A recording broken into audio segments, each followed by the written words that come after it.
y la temática indígena fue desde la maestría, el tema de la consulta indígena. Y ahora me tocó la libre determinación. Bueno, pues vamos a comenzar, si te parece. Hoy como todos los miércoles nos encontramos, en su programa Diálogos Ciudadanos. El día de hoy nos acompaña nuestro amigo Bonifacio Ramírez Carmona, doctorante del doctorado en Ciencias del Derecho de la Facultad de Derecho Culiacán, de la Universidad Autónoma de Sinaloa. Nuestro amigo Bonifacio estudia el tema de la legislación indígena, de los derechos indígenas. De hecho hay una ley indígena del estado de Sinaloa, ¿verdad? Sí, existe una ley de derechos de los pueblos y comunidades indígenas del estado de Sinaloa que se aprobó en el 2018, fue publicada el 9 de febrero de 2018. Si te acercas un poco al micrófono, ahí está bien. Perfecto. Entiendo yo que fue el doctor Gonzalo Armienta, hijo, quien impulsó esta iniciativa junto con otros compañeros, o me equivoco. Sí, precisamente esta ley la traigo aquí, la fecha de publicación 9 de febrero de 2018. Cuando esta ley se aprueba, todavía tenían mayoría en el Congreso del Estado el PRI y el PAN. Esta ley de derechos de los pueblos indígenas tiene 53 artículos, a diferencia de la iniciativa de ley que presentó como usted lo afirma, el doctor Gonzalo Armienta Hernández en el 4 de mayo de 2004, o sea, aproximadamente 14 años antes de que fuera publicada esta ley. Ya había presentado esa iniciativa, pero la diferencia es de que esa iniciativa se ven integrados 150 artículos.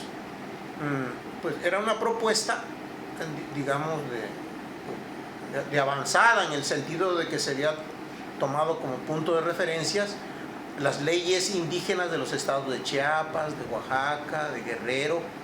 Entonces, muy buena iniciativa. Sin embargo, cuando se aprueba esta ley, que hacen corte y confección.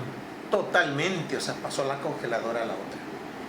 Y lógico, pues esta ley tiene grandes limitaciones que, pues, como la caramina de Ambrosio, o sea, sí sirve para no mucho, ¿no? Para las comunidades indígenas. Sirve para decir que tienen ley, que tenemos ley. Fíjese que, como en el 2001, en la reforma constitucional se integran los derechos indígenas en el artículo 2, ahí mismo se faculta a los congresos de las entidades federativas a que legislen en favor de los pueblos indígenas. Sin embargo, la mayoría de entidades federativas, los congresos de los estados, han ignorado esta tarea de legislar a favor de los pueblos indígenas. Y ahí pues entra pues el tema de nuestra conversación, que es la discriminación. Bueno, es que incluso hay un diputado indígena, ¿no? Bueno, la expresidenta municipal de Guasave le dieron un papel de que era indígena, sí, ¿no? Y ella cubrió la cuota, ¿no? Disculpe que me ganó la risa. No. Creo que es un tema serio. No, sí es un tema serio, como el hecho de que los indígenas tienen un representante en cada cabildo, ¿no? O deberían de tener, ¿no? Por cuota. Mire. ¿O está mal mi...?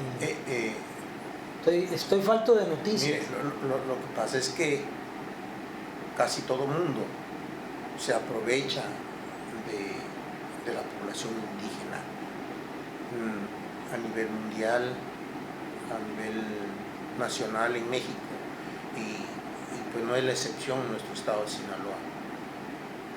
Es tanto la invisibilización en la que han marginado a los pueblos indígenas, de tal manera que, por ejemplo, aquí en el estado hubo un gobernador que aseguró que no habían indígenas. Pero me imagino que era de la época de Toledo Corro, ¿no? O más de para Padilla. acá. Ah, De Jesús. Pedro Padilla. Ajá. Por ejemplo, se ignora. Haber sido que en su familia no había, ¿no? No, todos traemos sangre indígena. Por ejemplo, se ignora actualmente cuántos grupos étnicos hay en la entidad, ¿no? Porque existe un catálogo de pueblos y comunidades indígenas del estado de Sinaloa que aprobó el Congreso del Estado. Sin embargo, hay comunidades que no se mencionan. Por ejemplo, los tarámaris, que se encuentran ubicados en el municipio de Sinaloa de Leyva. Existen, pero son ignorados. Los toman totalmente. como los mayos, piensan que es parte de los mayos. ¿O qué? Les dicen tarahumaras. Ah. Ajá.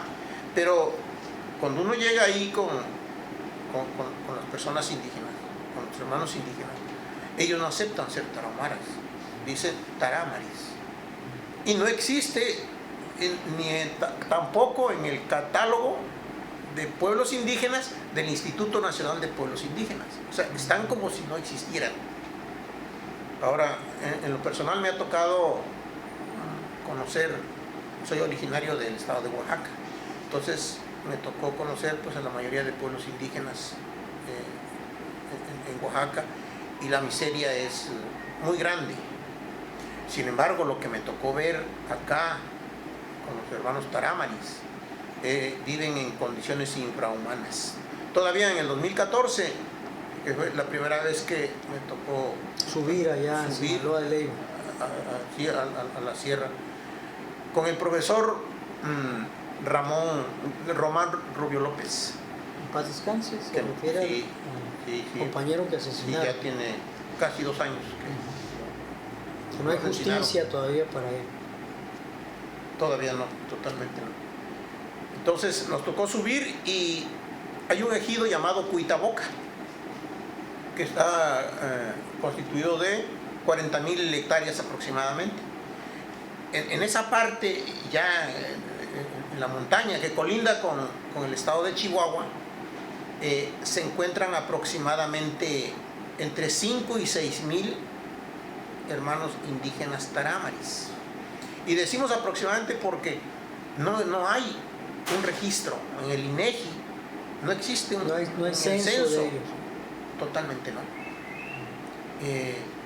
Incluso el mismo presidente municipal hace unos 15 años, pues se refería a ellos como si fueran chihuahuenses. De Chihuahua.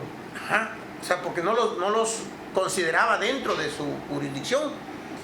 Y en una de las ocasiones que subimos, recuerdo que iban 2 maestros de la Secretaría de Educación Pública. Se buscaba la creación de una escuela primaria en la comunidad indígena de Jicapori, que está un poco adelante de San José de Gracia, ya pegado al estado de Chihuahua. Y los maestros iban con el objetivo de ver si realmente habían niños en esa comunidad para poder justificar la aprobación de la apertura de una escuela. Y sí, resulta que nos informó la comunidad en esa ocasión que 19 años antes habían llegado 2, 3 maestros a la comunidad, hicieron sus grupos, y después de 3, 4 años de estar dando clases, un día dijeron: ¿saben qué? Nos vamos a retirar, porque nosotros somos maestros que dependemos del estado de Chihuahua, y oficialmente la comunidad de Jicapori no pertenece a Chihuahua, pertenece a Sinaloa, por lo tanto procedemos a retirarnos. Se fueron los maestros, porque venían de Chihuahua, porque creían que la comunidad de Jicapori pertenecía a Chihuahua. Tenían buen conocimiento de geografía.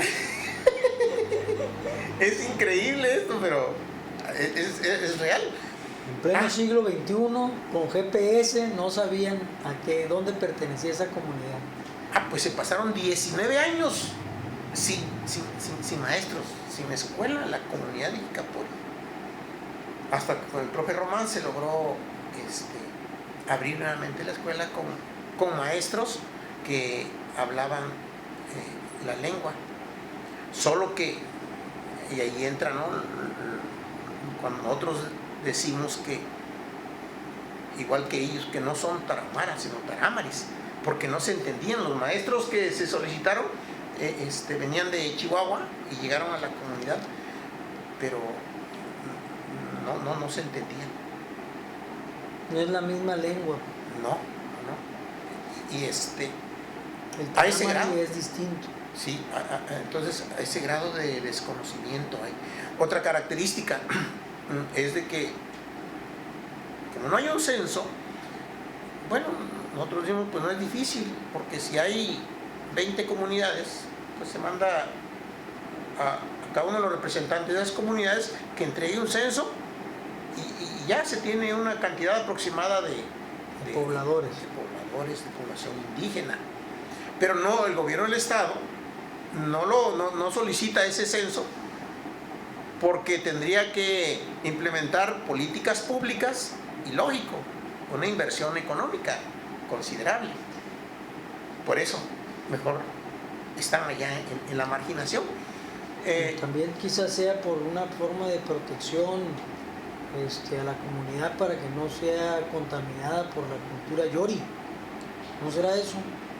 Que en una condición de protección, y hablo totalmente en son de sorna, ¿no?, de burla, ¿cómo es posible, como usted dice, que en este momento se quiera mantener a una comunidad aislada, salvo que la comunidad quiere estar aislada? Definitivamente no. La comunidad solicitó, la comunidad tarámari solicitó en el 2000, desde el 2011, se pidió la construcción de una carretera del municipio, de la cabecera municipal de Sinaloa de Leiva hasta el ejido de Cuitaboca. Son 75 kilómetros. 40 kilómetros son más o menos de terracería, pero de ahí viene 35 kilómetros pues, de una zona escarpada. Entonces el presupuesto que se contempló era de 120 millones. Se solicitó al Congreso del Estado que asignara ese recurso. Y contestaron olímpicamente diciendo que no era costeable. O sea, invertir 120 millones cuando no iba a sacar ningún provecho. Pero no está cerca de esta carretera, de la carretera Choix, de una de las tres carreteras. Bueno, es que una de las tres carreteras que conectaría con Chihuahua, bueno, una es la Mazatlán-Durango, ¿no? La otra es Badiraguato, Guadalupe, Calva, que es la de Badiraguato, que están terminando en estos momentos, y la tercera carretera es la de Choix Parral, creo que es. Sí. Sí. No queda cerca. No, que quedan exactamente a la mitad de ellos. Entonces, pues están distantes, más de 70 kilómetros tanto de... Digo, porque se planeó, ahí está también la discriminación, porque se planeó que la primera carretera que debía iniciar de esas tres era la de Choix, y al final la carretera Mazatlán-Durango. ¿Por qué? Porque la que requería mayor justicia, la población que requería mayor justicia, era la del norte de Sinaloa. Y al final la carretera más cara del mundo, es la carretera Mazatlán-Durango, que fue la que primero se terminó. Sí. Porque efectivamente en el censo económico, en los estudios de pobreza y en el censo económico de INEGI, la población del norte de Sinaloa que usted menciona es más pobre que la población más pobre de Chiapas. Sí. Es un núcleo de pobreza extrema. Sí, ahí en eso, en ese ejemplo que usted menciona, pues se ve claramente como la discriminación, porque mientras las comunidades indígenas Tarámari solicitaron la construcción de su carretera, que estaba el presupuesto pues, valuado en 120 millones de pesos, y se lo negaron. Recuerdo que en una ocasión con los diputados se les dijo, oigan, dicen que no hay recursos, bueno, ¿por qué no dividen esos 120 millones de a 5 millones por cada año? Y bueno, ya en un tiempo perentorio podría ya quedar la carretera, y dijeron que no había recursos y que no era costeable. Bueno, ahora decimos nosotros, negaron 120 millones, pero sí aprobaron inicialmente los 27 mil millones para la construcción de la autopista de Mazatlán a Durango, que al final terminaron como en 33 o 35 mil millones. Ahí sigue la comunidad Tarámari con su tramo de 75 kilómetros que lo recorren en 12 horas. Cuando hay un enfermo grave en el camino, muchas veces muere, pero no es costeable para nuestros flamantes diputados. Lamentablemente, la maestro Bonifacio, la agenda social de Sinaloa ha quedado congelada. Estas dos legislaturas en el estado de Sinaloa han sido legislaturas cosméticas, que el tema social lo han dejado de lado. El tema social ha venido a ser retomado por el gobierno federal a partir de la obra pública Empresas y Carreteras de Sinaloa. El gobierno del estado no ha hecho lo conducente, ni los diputados, para bajar esos recursos a proyectos de carácter social que harían justicia a comunidades en el abandono y que en un momento determinado permitirían el acceso de los sinaloenses a la Sierra de Sinaloa, porque desde mi punto de vista el futuro del estado, dado las condiciones de cambio climático, las condiciones de contaminación de los valles, para mí el futuro de Sinaloa está en la sierra, que lamentablemente en otras ocasiones se les ha planteado la necesidad incluso de proyectar la construcción de nuevos núcleos urbanos que permitieran una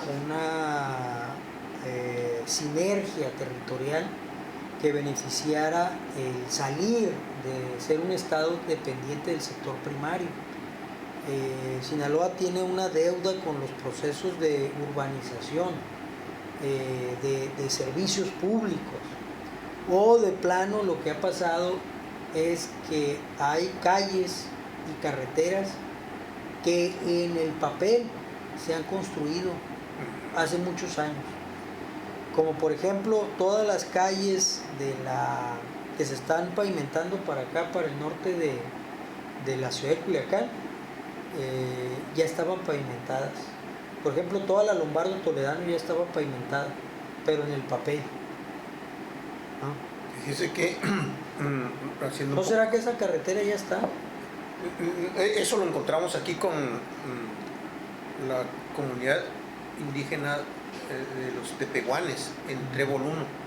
Esta situación que comentamos de la comunidad indígena Tarámari es casi idéntica a la situación que viven nuestros hermanos tanto tepehuanes de Escuinapa como los hermanos rarámuris de Choix, que viven en un alto grado de marginación social. Y resulta que la comunidad indígena de Trébol 1, de los tepehuanes en Escuinapa, para poder llegar, pues está aproximadamente a 40 kilómetros de la cabecera municipal de Escuinapa, pero 20 kilómetros son de terracería. Y bueno, afortunadamente en la ocasión que nos tocó visitarlos, contamos con el apoyo de la autoridad municipal y nos dijeron en ese automóvil pues compacto nuestro no van a llegar. Entonces se requiere una camioneta 4x4. Como no la tienen, les vamos a asignar una patrulla y sí, amablemente nos llevaron. Pero entonces esos 20 kilómetros de terracería, habían de manera intercalada tramos pavimentados. Y ahí nos dijeron que esa carretera ya estaba aprobada como construida totalmente con pavimento. Y luego hicimos para recorrer los 20 kilómetros 1 hora y cuarto. O sea, porque hay zonas donde haya piedra volcánica, donde, o sea, está muy, muy mal el camino. Una situación ahí, hablando de los derechos de los pueblos indígenas, está definido en la Declaración de las Naciones Unidas en relación con el derecho al desarrollo de los pueblos indígenas. En su artículo primero establece que los pueblos indígenas tienen, como todos los pueblos del mundo, tienen derecho al desarrollo. Sin embargo, en la práctica se vulnera, se les niega ese derecho. Los pueblos indígenas, antes de la invasión española, tenían ya su propia economía, su propia cultura, sus propias formas de impartir justicia, su propia forma de cuidar a la naturaleza. Al llegar los españoles, les niegan ese derecho, los esclavizan. Bueno, a los 300 años, 3 siglos de dominio, de coloniaje español, estos se retiran después del movimiento de independencia, de la guerra de independencia de Hidalgo. Y da inicio un gobierno independiente que hoy llevan ya 2 siglos.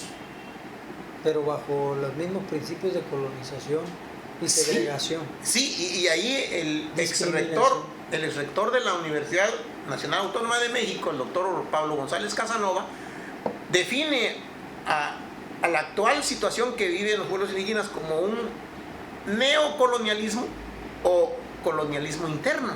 Así es. Que a final de cuentas pues no es más que la prolongación de un colonialismo y que hoy no les permiten desarrollar. El libro del doctor México, Democracia Bárbara. Sí, hoy no les permiten desarrollar. Recordando el texto de John Kenneth Turner, México Bárbaro, ¿no? Sí. Entonces hoy no les permiten ejercer su derecho a la autonomía y a la libre determinación. Ahí con la ocasión que subimos a la comunidad Trébol 1 de los tepehuanes, les preguntaba al comandante de la policía municipal que iba conduciendo, digo, oiga, ¿hace qué tiempo que no vienen acá? Dice, tiene 6 meses. Le digo, vinieron a ejecutar una orden de aprehensión. Me dice, no, dice, tenemos que entregar un oficio, una invitación.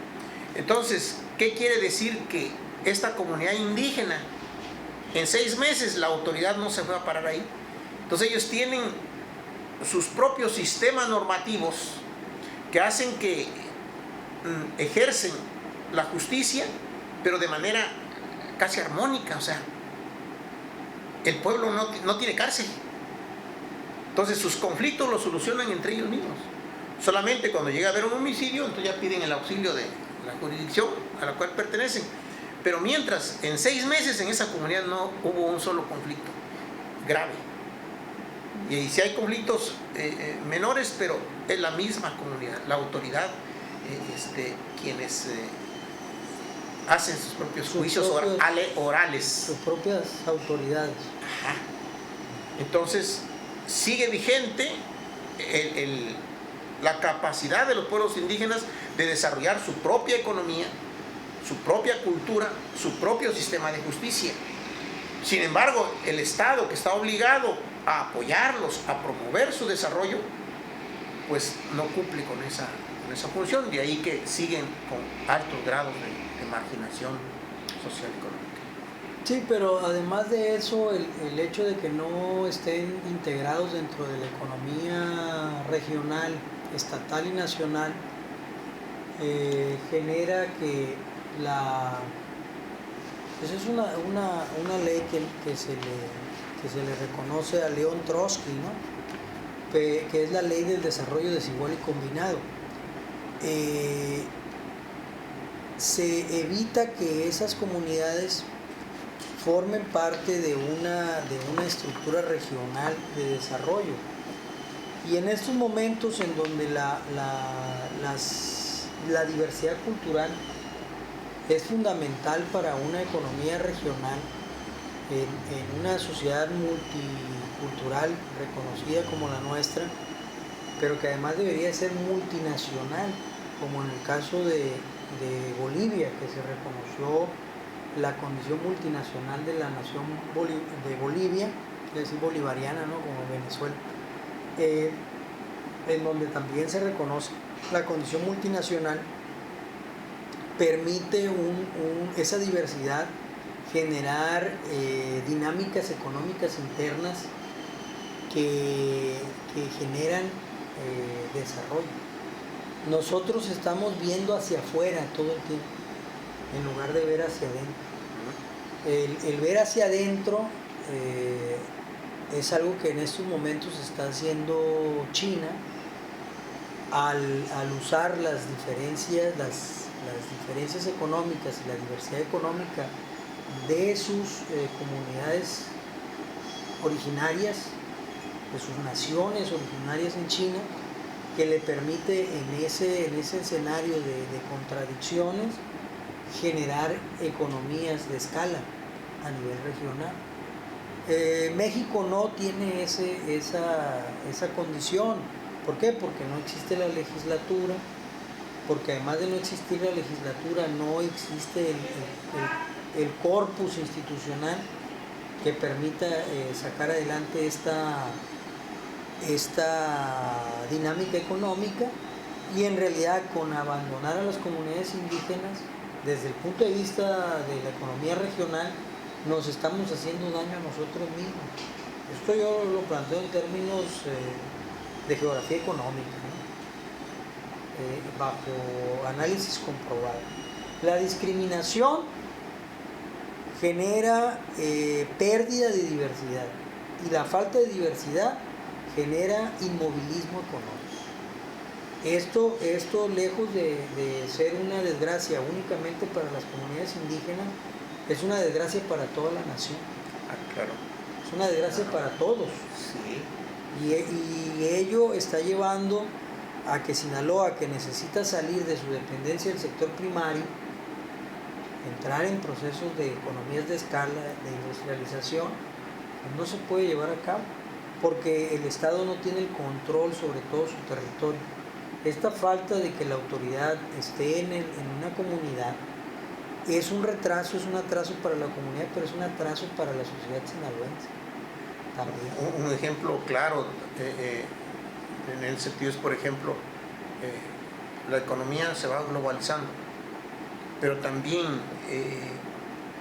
hoy, ante la existencia de las riquezas naturales de los pueblos indígenas, esa economía global o el capital extranjero llega y va sobre esos recursos naturales, sobre los minerales o sobre el uso de la tierra, el agua.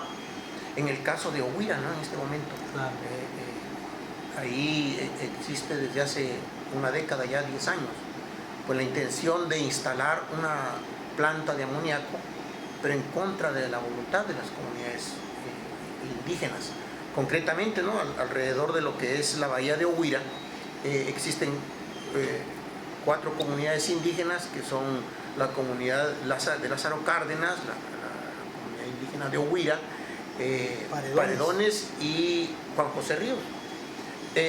Exactamente a la mitad intentan imponer la planta de amoníaco, pero como consecuencia lógica, al contaminar la bahía, pues se van a quedar sin empleo, sin su fuente de trabajo, porque hay aproximadamente 3.500 pescadores, ¿no? Que alimentan a su familia. En el momento en que se contamine la bahía, pues se van a morir las especies y los pueblos van a ser desplazados. Y ahí que la resistencia desde hace 10 años, a través del uso de instrumentos jurídicos como el amparo, bueno, a través de logran una consulta indígena que al final tienen detenida la obra desde hace 10 años.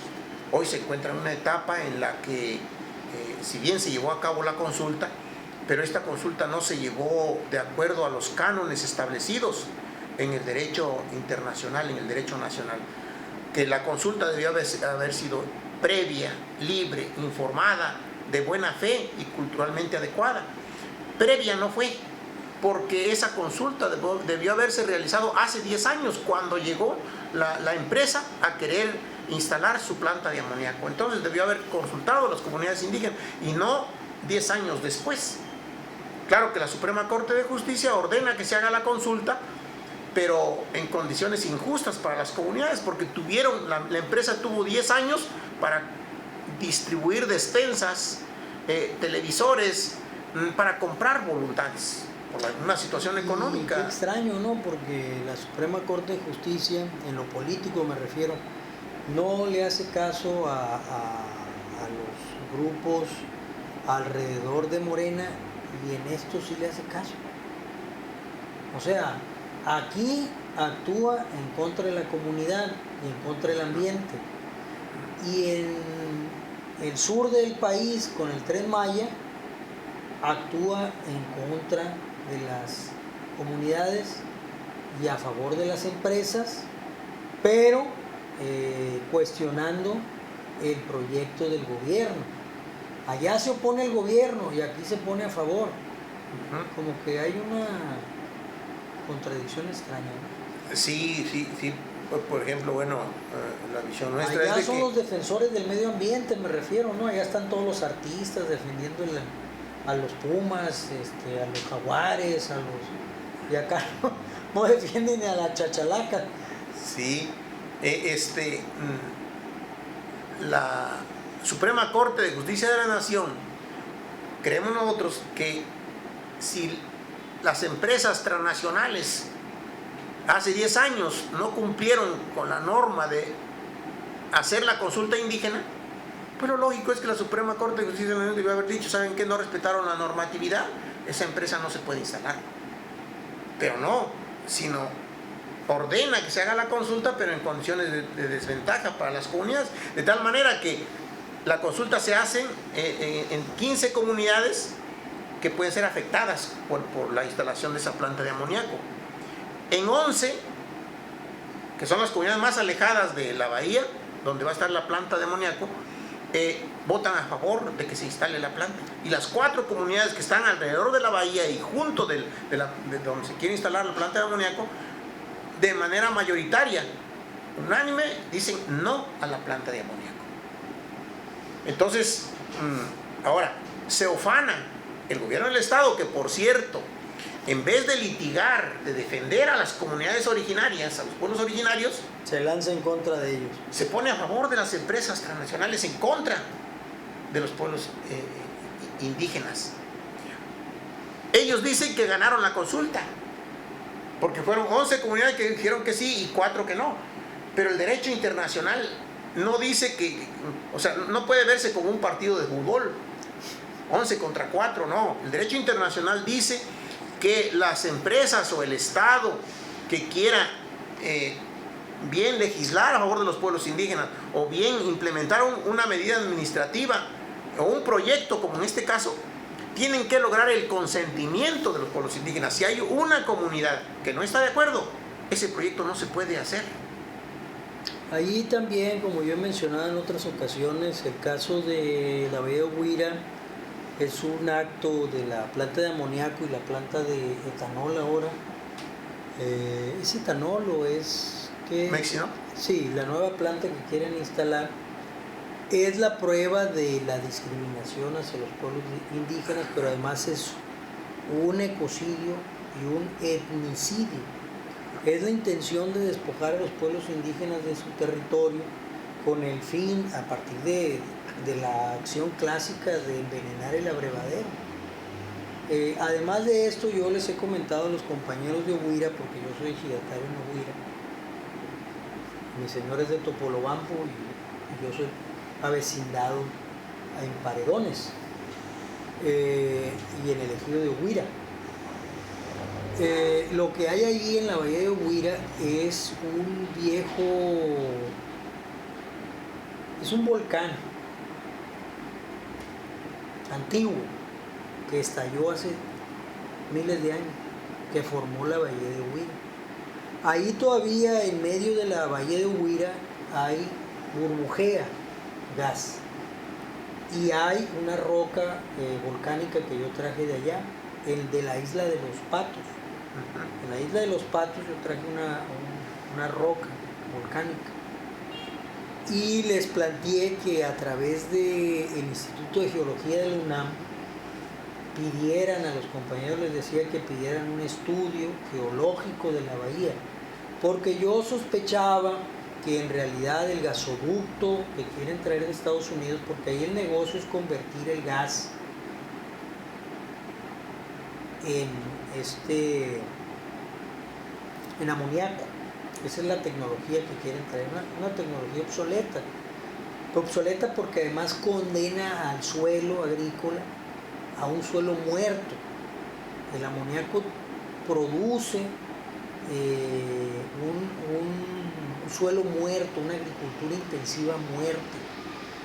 Ese es la destrucción del suelo agrícola, del suelo en sí. Porque tú le estás inyectando amoníaco porque no existen los nutrientes para que se produzca las materias primas, el maíz, el frijol, porque estás hablando de una agricultura intensiva industrial y nosotros tenemos que transitar a una agricultura de otras características. Esa agricultura ya ha sido derrotada en todo Occidente. Y les decía, miren, yo sospecho que no van a traer gas de Estados Unidos, se lo van a robar de aquí de la bahía. Pero además el hecho de poner una planta de amoníaco en un volcán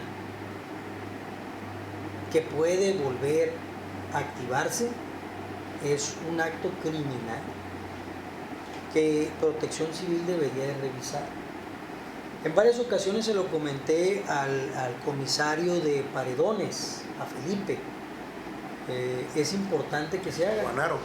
Esta es mi opinión. Yo tengo un doctorado en geografía, no soy geólogo, pero este tipo de roca indica, más además del burbujeo que hay en el centro de la bahía de Huira, desde mi punto de vista aquí hay una condición geológica que impediría por Protección Civil que se instalara este tipo de plantas aquí. Incluso el hecho ya de que la propia termoeléctrica, que no tiene equipos de enfriamiento, ya está convirtiendo a la bahía en un espacio muerto. ¿Por qué? Porque lanza el agua a altas temperaturas a la propia bahía, sin equipos de enfriamiento. Eso también yo se lo comenté al síndico de Topolobampo, Ulises Cisneros. ¿Cisneros es Ulises? No, me estoy equivocando de personaje. A Ulises. Pinzón, gracias. A Ulises se lo comenté, fue receptivo con respecto a la situación de contaminación y basura que había en la comunidad. Se ha dedicado a limpiar la comunidad, a plantear un movimiento importante. Pero aunado a eso tenemos no solamente el problema de las plantas de amoníaco, sino la destrucción del cerro. Antes de llegar a Topolobampo hay una destrucción del cerro que se está haciendo ahí, que es una agresión también al ambiente y que no es solamente la planta de amoníaco lo que está presentándose ahí. Topolobampo tiene un serio problema ambiental, que en su conjunto debería de ser atendido. Pero bueno, para resolver esto, yo creo que primero Topolobampo debería de ser un municipio. ¿Sí? Hay aspectos que la legislatura, siendo una sindicatura Topolobampo, no puede enfrentar, porque depende totalmente de AOME. Y esta situación conlleva a que, por ejemplo, uno de los puntos económicos dinámicos de Topolobampo, que es el Maviri, pues lejos de que la economía esta quede en la sindicatura, parece una realidad aparte, ¿no?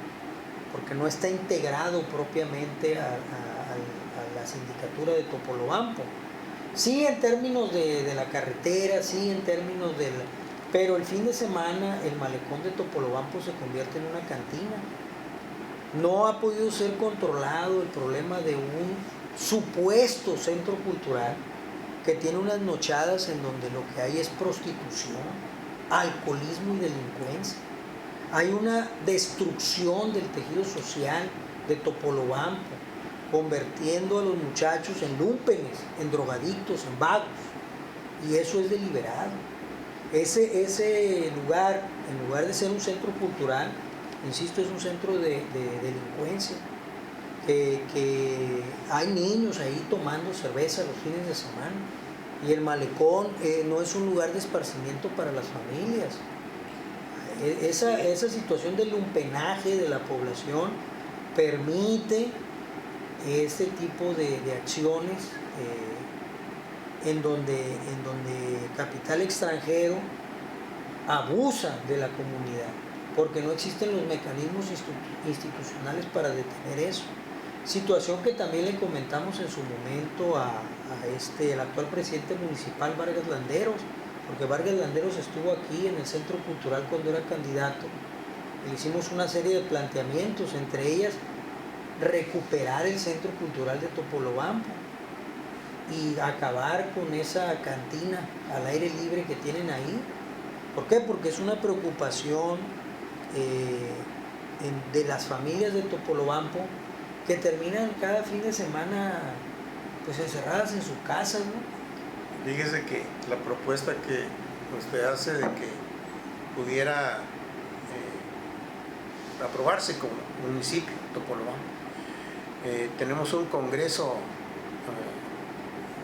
legislativo conservador, porque si los pueblos del Dorado y Juan José Ríos, que desde hace ya 20 años cumplían los requisitos para poder ser municipios, y se resistió el Congreso del Estado, tuvieron que pasar 20 años para lograr la aprobación, ¿no? Cubriendo los requisitos. Ahora, si hay duda en cuanto al cumplimiento de requisitos, pues va a pasar toda una etapa histórica. Por cierto, dentro de mi tema de tesis, que trata sobre la libre determinación de los pueblos indígenas, está la propuesta de la creación de el primer municipio indígena Yoreme en el estado de Sinaloa. Sabemos que es una propuesta muy difícil de lograr, pero ya existe el marco jurídico a nivel internacional, a nivel nacional, para poder crear un municipio indígena. Y la prueba concreta es de que en el estado de Morelos, en el 2019, se crearon 4 municipios indígenas. Entonces, ¿qué quiere decir? Que solamente el Congreso del Estado, que si existiera voluntad política, pueden hacer las reformas a la Constitución del Estado de Sinaloa y a las reformas al Instituto Electoral del Estado de Sinaloa, y poder dar luz verde a la creación no solamente de un municipio indígena, sino de 4 municipios indígenas, para los rarámuris, para los tarámaris, para los tepehuanes. Por ejemplo, los rarámuris, pues dentro del trabajo de investigación pues tenía que dar estadística de cuántos rarámuris, cuántos tarámaris y cuántos tepehuanes hay. Y resulta que en el INEGI no existen esas estadísticas. Entonces me di la tarea de hablar con la encargada del Instituto Nacional de Pueblos Indígenas, que se encuentra en el Fuerte, y le solicité por escrito que pues me dijera cuántos indígenas aproximadamente rarámuris hay. Y me contestó, ese dato no lo tiene INEGI, por lo tanto no existe.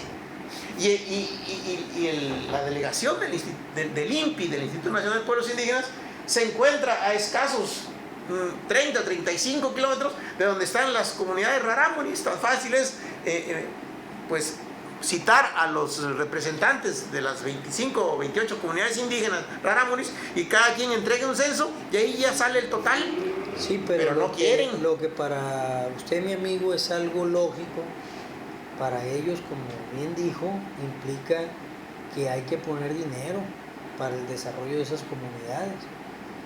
como bien lo comentaste hace un momento, la situación aquí es clara discriminación, es claro odio hacia los pobres, es clasismo además. Discriminación racial.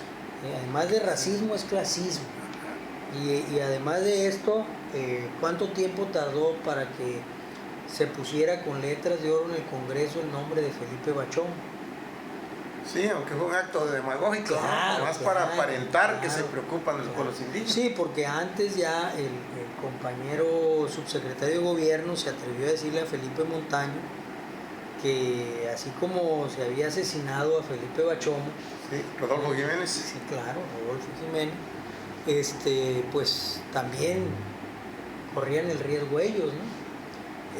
Cosa que como nosotros dijimos, no estamos hablando de cualquier cosa.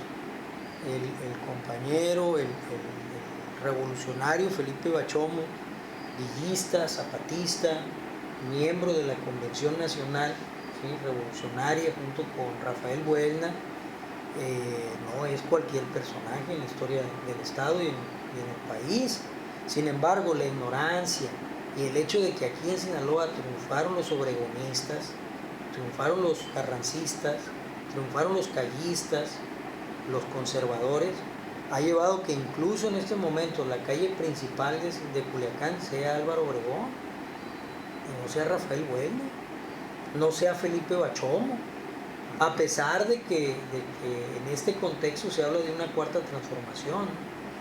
Las contradicciones incluso llegan al propio reeleccionismo, ¿no?, a ese porfirismo que está presente, ¿no?, a partir del Pacto por México en el PRIAN y en el PRIANMOR, porque aquí el conservadurismo se filtra, el porfirismo se filtra, y hasta este momento las guerras indígenas de Porfirio Díaz en contra de los yaquis, en contra de los seris, en contra de las comunidades indígenas a nivel nacional, a pesar de que él pues era oaxaqueño, ¿no? Sí, así es. ¿Sí? Era paisano suyo, igual que don Benito Juárez. Lamentablemente la situación de explotación de los pueblos, el colonialismo interno, Ajá, como bien decía el doctor Casanova, pues nos lleva a una situación de indefensión de las comunidades. Pero hay que seguir luchando por esta vía. Fíjese que, para no ir muy lejos, en este momento, esa ley de derechos de los pueblos y comunidades indígenas del estado de Sinaloa, a pesar de que tiene grandes limitaciones, los últimos 4 artículos del 49 al 53 crearon la Comisión para la Atención de las Comunidades Indígenas. Y en estos mismos artículos, definen que esta COPACIS, su misión es atender el desarrollo económico, social, cultural de los pueblos indígenas. Y aquí mismo, en el artículo 53, ordenan que esta COPACIS debe crear un consejo consultivo que debe estar constituido por las 245 comunidades indígenas del estado de Sinaloa, más las instituciones académicas que tienen relación con los pueblos indígenas, y además las organizaciones sociales. Ese consejo consultivo, dice aquí, deben reunirse cada 3 meses, primero, y segundo, deben definir un plan de trabajo al cual se le debe estar monitoreando. Y ordena en el artículo transitorio tercero que el Poder Ejecutivo debe expedir una ley, un reglamento para esta ley de derechos indígenas, y le da de plazo 90 días a partir de cuando se publicó. Y si esto se publicó el 9 de febrero del 2018, pues los 90 días ya pasaron. 5 años y no se ha expedido esa ley. Por lo tanto, la creación del Consejo Consultivo y las reuniones cada 3 meses de los pueblos indígenas y la elaboración de un plan de trabajo y desarrollar ese plan de trabajo no se ha cumplido. Otra vez la discriminación. Aquí pues vuelve a ser el de nuevo recordado lema del Ejército Zapatista de Liberación Nacional con respecto a quién le vamos a pedir perdón y quién nos lo va a dar. O sea, el levantamiento armado del Ejército Zapatista de Liberación Nacional en el 94 permitió voltear a ver lo absurdo del planteamiento neoliberal en México, pero sobre todo la destrucción de la herencia de la Revolución Mexicana, la destrucción de la identidad nacional y sobre todo el hecho de que las comunidades en Chiapas no habían vivido la Revolución Mexicana. Ahí todavía existían el pago en las haciendas con monedas propias y a los indígenas se les prohibía pasar por las banquetas en San Cristóbal de las Casas. Cuando iba un coleto se bajaban de las comunidades, el indígena se bajaba de la banqueta y los tamemes, muchas fotografías, pero además testimonios de niños indígenas que llevaban a los hijos de los ricos a las escuelas cargando y ellos se quedaban afuera de la escuela esperándolos a que salieran. La revolución no pasó por Chiapas.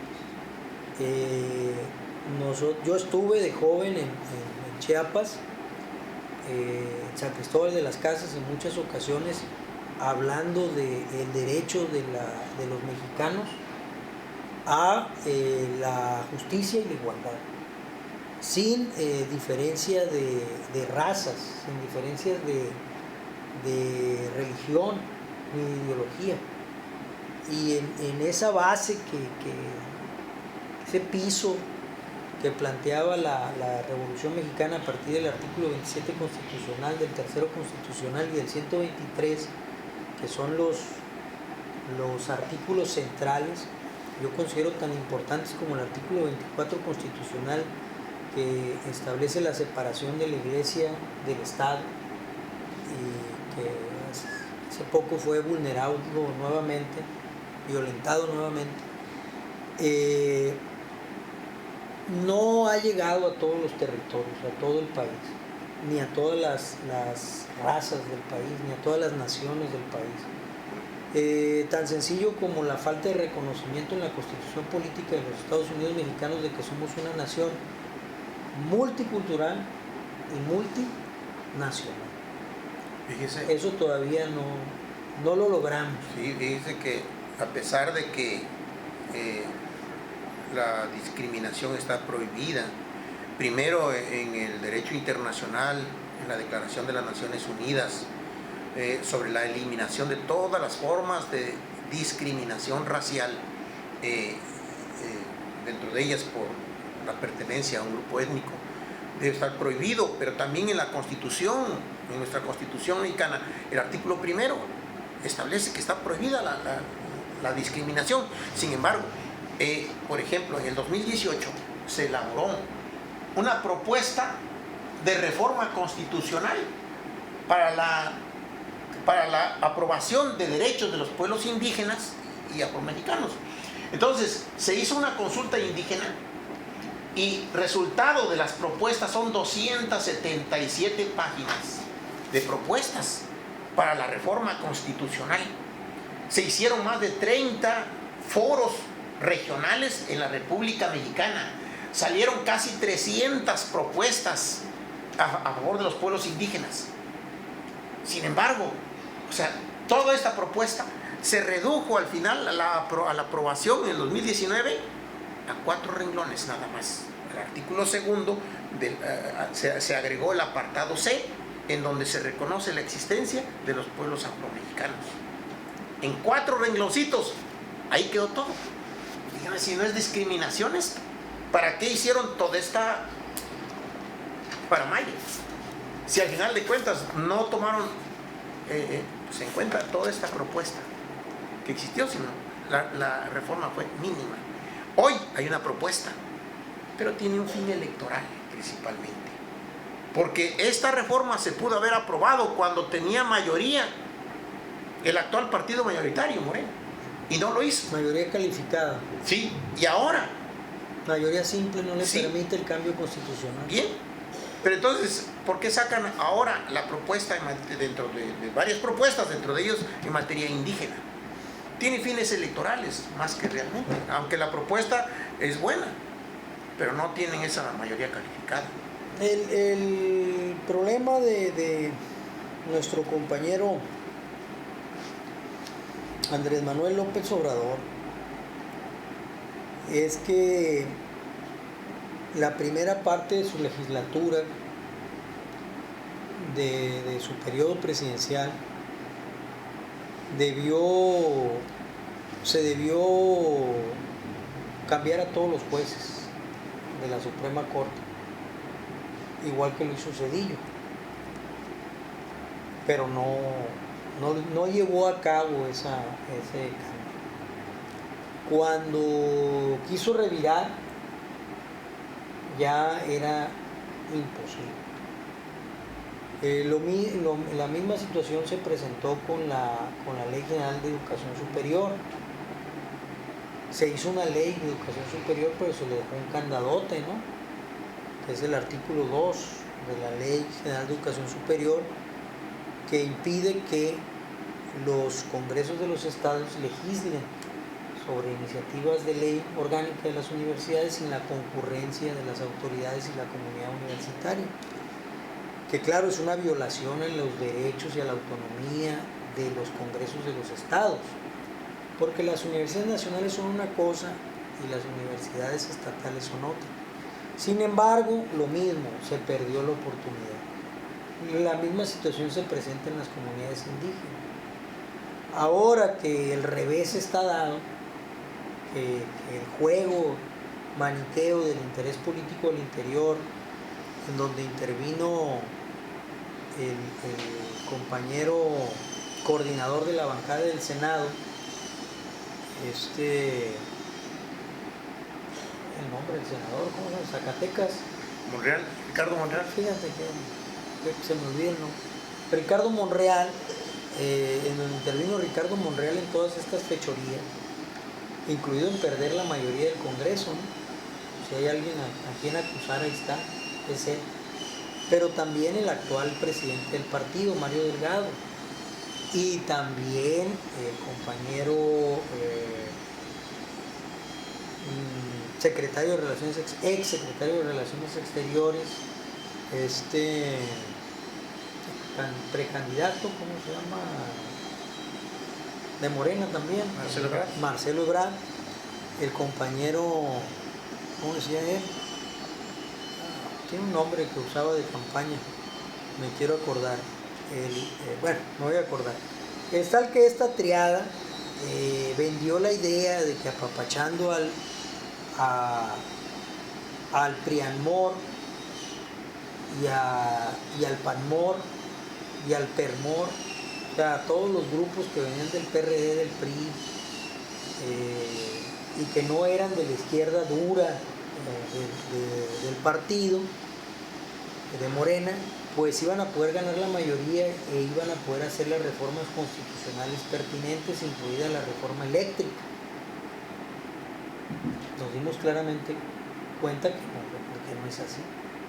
En estos momentos que se corre el riesgo de perder la mayoría calificada y la mayoría simple, porque se corre el riesgo de perder la mayoría calificada y la mayoría simple en el Congreso de la Unión, independientemente que gane Claudia Sheinbaum, ahora sí se hacen estas propuestas, pero pues ya ahogado el niño, ¿no? Lo que nosotros desde el movimiento universitario, lo que planteamos a los compañeros de los movimientos indígenas, los movimientos culturales, es todo aquello que se pueda reformar con mayoría simple, que se reforme primero, para creerles, y entonces vemos. ¿Por qué? Porque le tienen mucho amor a los militares. le tienen mucho amor a los políticos profesionales, le tienen mucho amor a los giros chuecos, al mercado negro, a la mafia, al narco, pero no le tienen amor a la gente. Eso de abrazos y no balazos, pues solamente le ha funcionado a los que están envenenando al pueblo de México. Porque esto que yo te describí en Topolobampo es a vista de todo el mundo. Lo que te estoy diciendo que pasa en el malecón de Topolobampo es a vista de todo el mundo. Sí. Y ha sido uno reiterativo en mencionar esta situación, y no hay quien detenga estos bacanales. Sí. Y es público y conocido, pero no solamente pasa ahí. La desesperación de la sociedad con respecto al abandono de la justicia no es solamente para las comunidades indígenas, para las naciones indígenas. Hay una descomposición generalizada del tejido social. Sí, hay muchas. Y esto es algo que se tiene que volver a armar un pacto nacional para mantener la presión alrededor de rescatar el tejido social. No se puede simular o seguir simulando que se va a intervenir en el rescate del tejido social. Sí, hay muchas tareas pendientes, creemos. Hay una deuda moral con la sociedad y en particular con los pueblos indígenas. Por ejemplo, hoy 21 de febrero, que se celebra el Día Internacional de la Justicia, de la Lengua Materna. Lengua materna. Pues en México la discriminación hacia quienes hablan la lengua materna ha sido una constante. A pesar de que se creó la Ley General de Derechos Lingüísticos de los Pueblos Indígenas, pues existe en la letra. Sin embargo, en la práctica, pues no se ha disminuido la discriminación porque los pueblos indígenas hagan uso de su lengua materna. Por ejemplo, está contemplado que las comunidades indígenas tengan su sistema de radio comunitario. Y sin embargo, es un derecho que se les niega. Una y otra vez, sabiendo que la lengua originaria cumple una función de unir a los ciudadanos de una cultura, de un pueblo. Que está la tarea de la preservación de la lengua originaria, porque si bien existen 7,000 lenguas en el mundo, el 50% de estas lenguas están en un proceso de extinción. Y México no es la excepción. Entonces, ¿dónde está la preocupación del Estado, que tiene la obligación de promover la preservación de las lenguas originarias? No se ve por ningún lado. Por ejemplo, a nivel educativo, está definido en el artículo 3 que la educación para los pueblos indígenas debe ser bilingüe. Pero en la práctica no se lleva a cabo. En Sinaloa, por ejemplo. En el nuevo plan de estudios 2022 hay un reconocimiento explícito a los derechos de las comunidades indígenas. Yo los defino como naciones, ¿no? Como naciones. Sí. A su derecho a la educación en su lengua. Ahí está expresado. Sin embargo, como bien dice nuestro compañero Bonifacio, la discriminación está presente. Hay una serie de derechos que todavía se les regatean a las naciones indígenas. Hay, como luego dicen, amigo mío, ahora lo usan ese concepto, ¿no? Un afán de invisibilizar a las comunidades. Sí. Son los nuevos conceptos, ¿no? Las narrativas, visibilizar. Yo creo que el discurso clásico, desde un punto de vista crítico, marxista, tanto,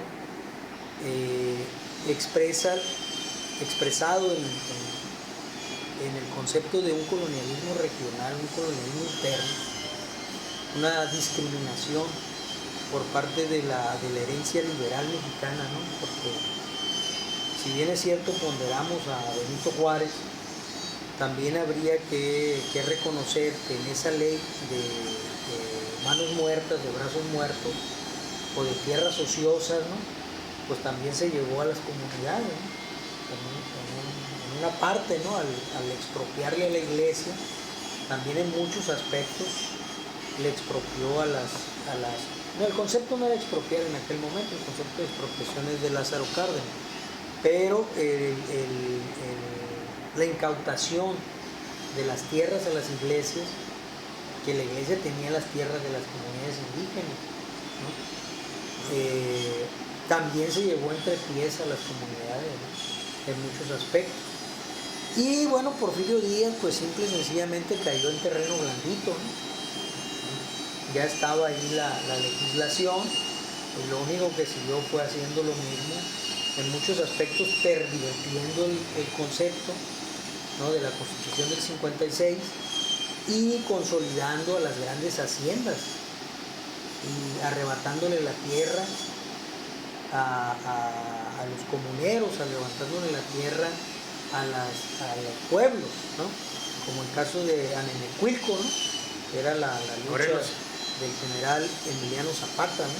La defensa de la tierra de los pueblos, ¿no? Y que en un momento determinado, de la misma manera que se pervirtió el planteamiento de Juárez, se pervirtió el planteamiento del general Lázaro Cárdenas, el concepto de expropiación, y lo vimos con la entrega de las tierras de las comunidades indígenas a grandes empresas transnacionales, en el caso de Oaxaca, como Iberdrola, el despojo a las comunidades indígenas de sus tierras a partir de pervertir el concepto de expropiación.